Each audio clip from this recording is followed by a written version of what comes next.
गुरुजी, हम लोग का आज एनिवर्सरी है, आप आशीर्वाद दे दीजिए। खुश रहिए। लोग बोलते हैं कि शादी करने के बाद अलग अलग नहीं रहना चाहिए, क्या ये सही है कि गलत है? नहीं तो अलग अलग क्यों रहती हो, साथ में रहो पति के। हाँ, ये तो हम समझते हैं कि साथ में रहना चाहिए, पर अपने पैर में खड़े होने के लिए तो कुछ दिन अलग रह सकते हैं ना। तो अभी भी तो आप अपने पैर में खड़ी हो, कौन से पति की छाती में चढ़ी हो? अरे अब तो सुनो, अपने पैर में ना खड़े रहो, पति के पैर में खड़े रहो। अब तो शादी हो गई, अब पति करेगा तो करेगा, आप तो मस्त आराम से रानी बन के रहो। अब देखो पति आपका झोला लिए खड़ा है बेचारा। सर्विसिंग कर रहे हो? जी सर। किसकी सर्विसिंग? वो गाड़ी, वो बाइक का पार्ट्स बन रहा है उधर, सुपरवाइजर हूँ। कितना कमाते हो? वो 25,000 सर। 25? जी सर। और आपकी पत्नी कितना कमाती है? वो 25 सर। मतलब 50,000 हो तुम दोनों। कल को आप ज्यादा कमाने लग जाओगी तो पति को छोड़ तो नहीं दोगी? नहीं गुरुजी, नहीं छोड़ूंगी। हमें तो आपके पति की चिंता हो गई। क्या सिखाता है? ऋग्वेद के अनुसार खेत में जो अनाज उत्पन्न होता है उसका बंटवारा दे। भूमि से 4 अंगुल ऊपर का भूमि का, गेहूं की बाली के नीचे का पशुओं का, पहली उपज की पहली बाली अग्नि की, बाली से गेहूं अलग करने के पश्चात मुट्ठी भर दाना पंछियों का, चुटकी भर गुथा हुआ आटा मछलियों का।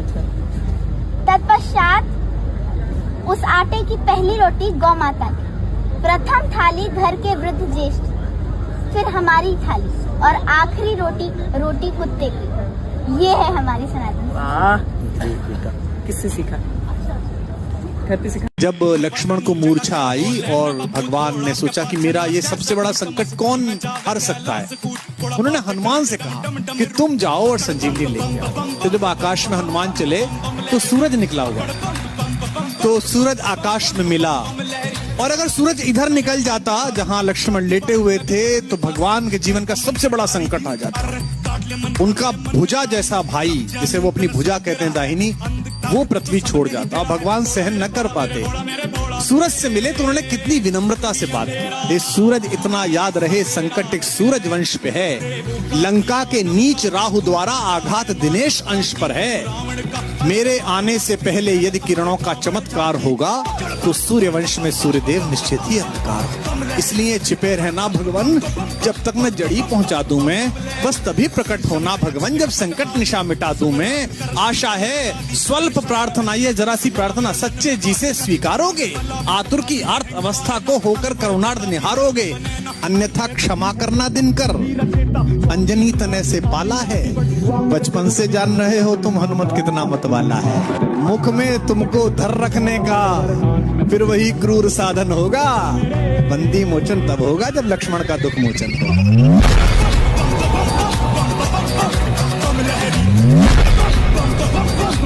तो मैया जेल कैसे आ गई आप? वो कहेगा मेरे पति की और दूसरों की लड़ाई हो रही थी। हाँ। जमीन पे से ऐसा छोटा सा खेत था तो वहाँ से। हाँ। तो मेरे पति को मार रहे थे तो मैं भाजान के उनके ऊपर गिर गई। आप तो किसके ऊपर गिर गई? मेरे पति के ऊपर। हाँ। तो भिन्न मेरे पति इनको गुस्सा आई तो भिन्न उठा के इनको डंडा छुड़ा के उनकी झाँ मार दा पति ने मार दिया। हाँ। सामने वाले को तो वो मर गया। तो वो कुछ देर तो जिगो और वो खत्म होगा, तो बाकी इसमें मुझे भी फंसवा दें। अच्छा, तो फिर पति कहाँ है आपके? पति अब गए हैंगे, बेबी सजा काट के गए हैं। तो बेबी जेल की सजा काट के गई? हाँ, बेबी। तो आप कितने साल से हो मैया? 10 साल हो गई। अरे राम राम, 10 साल से आप जेल में हो। हाँ।